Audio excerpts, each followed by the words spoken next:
Welcome back to Fire Emblem Echoes. Last time, Alm actually started his journey at last, after we learned what the rest of the Deliverance has been doing. So now it's time to fight more bandits. Ah, yes, the best part of every Fire Emblem game.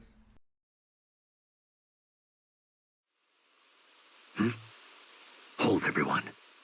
What is it, Lucas? More brigands? It seems the rumors were no exaggeration. Based on their numbers, I surmise they must have a hideout nearby. But we can ill afford to pick fights with every cut-person rogue we encounter. Let's sit back and lay low until they depart. Did you get a look at the wench we nabbed this morning? Hoo-wee! She'll certainly add some color to that run-down old shrine. She's prettier than the boss, that's for sure. What? They've taken a prisoner? Let's just be calm. Wait, don't. Hold it, you lecherous pigs! Huh? Who the hell are you? Release the woman you're holding at once, or else! Or else what? You must really want a knife in the belly if you're slinging taunts at the likes of us. So much for laying low. To arms, everyone.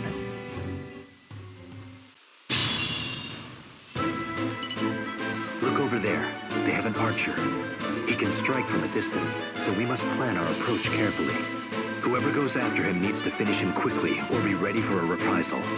If you're not strong enough to take an arrow or two, stay well away. Alright, so that dialogue there was for all of you who have played literally any other Fire Emblem game and would expect to fight an archer up close and not get shot in the face. Now, that's not the case in this game, as we've discussed, but this is a proper tutorial where the game just says, hey, archers will fight back if you get them. My god, the drill tweet is no longer applicable. Yeah, this is not like Three Houses where they need a specific skill to do that. They can just always do that.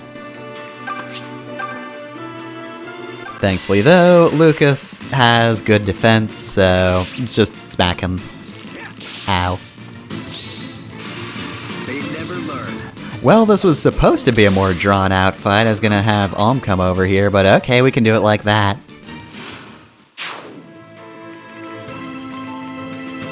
So yes, as I said before, having Gray get experience at this point isn't a huge deal.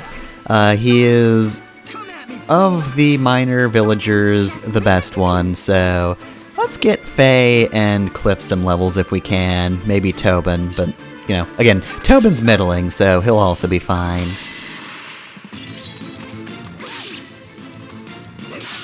So, since Lucas spoke earlier, I want to say something about his voice actor.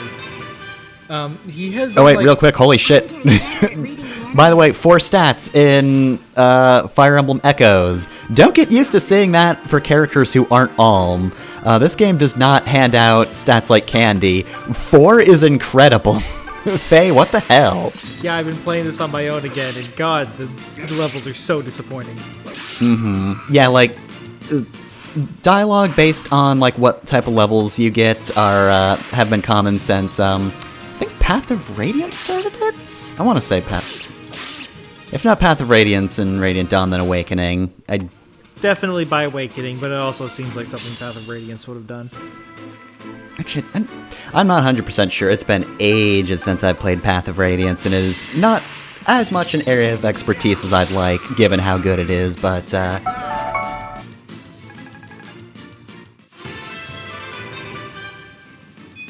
Oh, there's your more typical level up.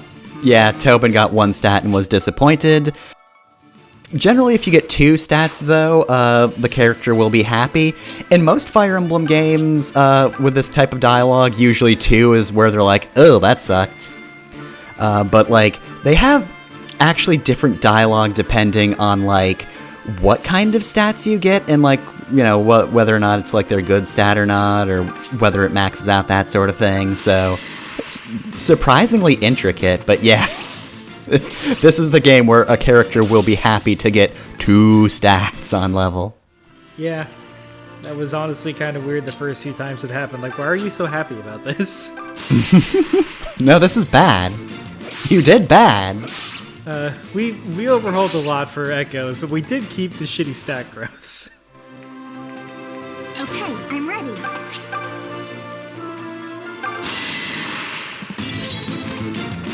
But I was going to say about Lucas's voice actor, Greg Chun. He has had a lot of voice acting roles, but his main job is a music producer. Oh, nice. What's he done? Come on, heal up. I don't know. I didn't recognize anything.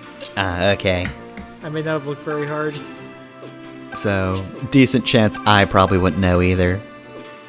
That's a future me problem, she can list it off. I feel like the main reason he hasn't taken as many voice acting roles as a lot of people who've been in the industry as long as he has, because it's not his main job. Mm-hmm.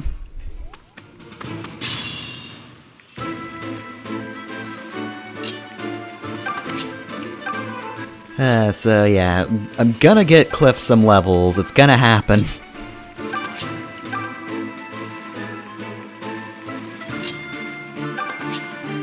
Unfortunately, I do have to make sure this guy doesn't get away. Because he's trying to book it, but unfortunately, he is slower than Lucas, who just fucking flew through him. Just carved out his chest region. A palpable improvement. Oh, and of course, earlier, we also saw the message that Tobin is actually eligible for a class change now. And with that, he also has the same symbol that Gray has by his name. So yeah, that's the indication that you can change classes. You do need to find a thing in order to do that, but we will find it soon. It's not items like it is in the Game Boy Advance games.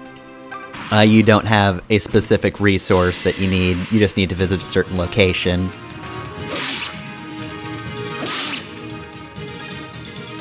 That being said, now that Tobin's got that, he is good to go. Cliff, on the other hand, I would really like him to be able to get a kill, so... Alright, let's soften you up. Please don't crit Tobin. That's not normally something I'd say, but I want to make sure Cliff is able to do anything. And Faye is too powerful already.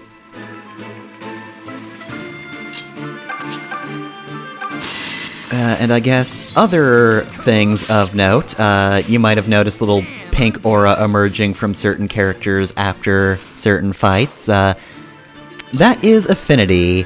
This is a game, of course, with support conversations, as have been mentioned in the DLC chapters. Nice spin, Cliff. Basically, yeah, that's just the indication that you are getting more points towards getting a support conversation. You can either get support points by standing next to the character while you fight, or just fighting an enemy they are adjacent to and can attack.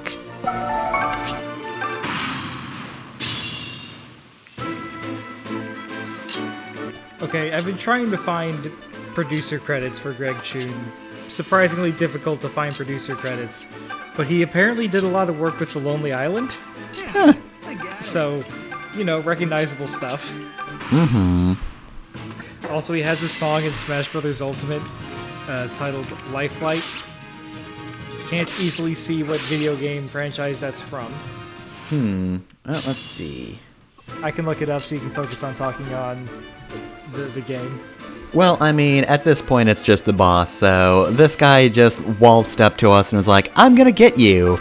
And now I'm just figuring out, alright, who can soften this man up? And unfortunately, in the end, I could not soften him up for Cliff, so Cliff is getting partial EXP, but not a kill. Also, oh, Lifelight is the main theme for the Super Smash Bros. Series. Oh, okay, that one, okay. I forgot that was called Lifelight. It's a good song. Lucas wrote that.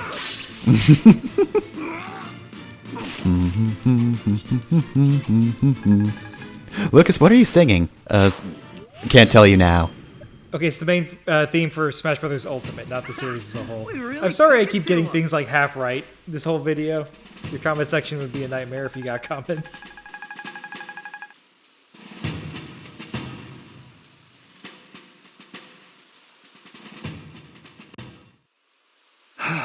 Well, I suppose that counts as our good deed for the day. Sorry, Lucas. My legs were moving before I had a chance to even think. Valor is nothing to be sorry for. Now come, let's find this prisoner they spoke of. They mentioned a shrine, yes? It must be nearby. Alright, and simple enough. Oh, we got Terrain Pro for making use of terrain. Dang, what an achievement. What's that shrine? Oh yeah, guess you wouldn't know since you've been stuck in the village. Shrines like this were built by folks so they had a place to worship Milla. But famine and other problems kind of put a damper on most Zophians' piety. Now they're mostly just home to brigands and the like. Then the woman who was taken captive must be inside. Then we'll have to save her next time.